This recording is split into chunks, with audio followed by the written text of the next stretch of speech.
Hey guys, Sebastian here from Walgreens Vintage. Welcome to our gallery. In today's video, we'll be talking about one of the, if not the loudest Marshall amp ever made, the Marshall Major.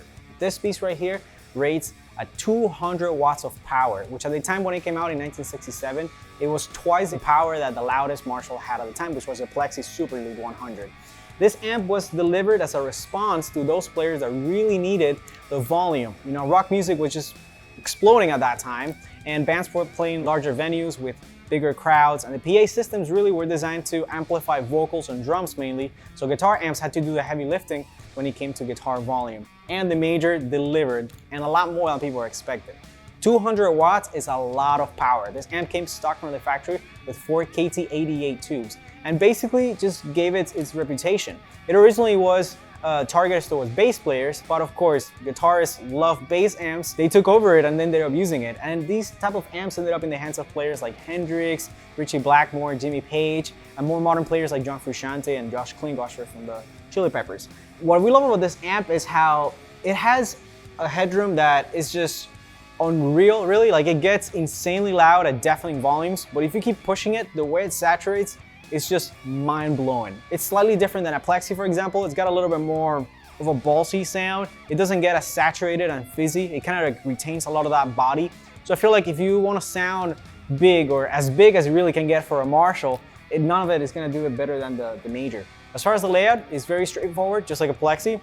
You have your 6 controls over here, which are presence, bass, mid, and treble, as well as 2 volumes for both channels. And each one of those channels has 2 inputs. We're not gonna be cascading them here, but if you were to jump them like Frusciante Blackmore used to do back then, you will get a lot more gain out of it. But again, at 200 watts, this is one of those amps that you definitely have to play with earplugs or some sort of attenuation. This is just absurdly loud.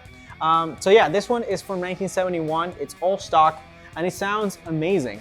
These amps were made from 67 all the way to 74, when I believe Marshall ran out of KT88s to use with them. But yeah, while they lasted, they only made about 1,200 of them. A lot of them ended up in the hands of these big players that I mentioned. And again, rock history was made with them, and they just sound amazing. It has to be one of the greatest sounding Marshalls that we have ever tested out. As far as guitars, for this demo, we'll be using 2 period correct guitars. These 2 are both from 1969. So the one I'm holding now is this Les Paul Custom. This thing is just a beast, being refretted so it plays like butter.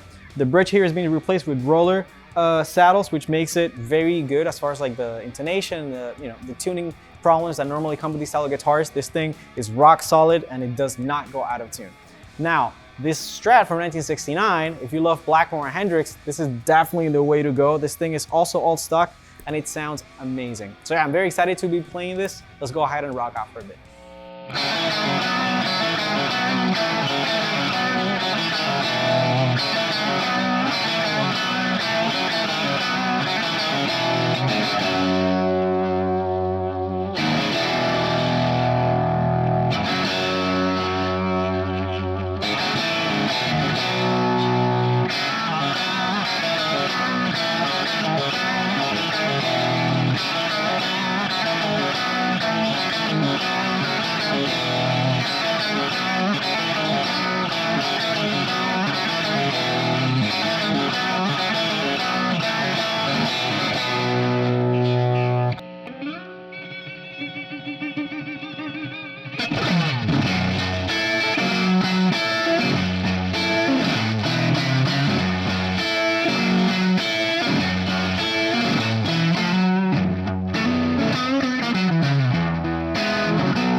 Well guys, this is a wrap for today. I hope you guys had fun. If you're interested in this gear, the links will be down below in the description. Head over to walkersvintage.com so you can see all of the amazing things that we have in stock for you. I'm talking about vintage guitars, cars, coffee, watches, and a lot more. So you definitely don't want to miss out on that.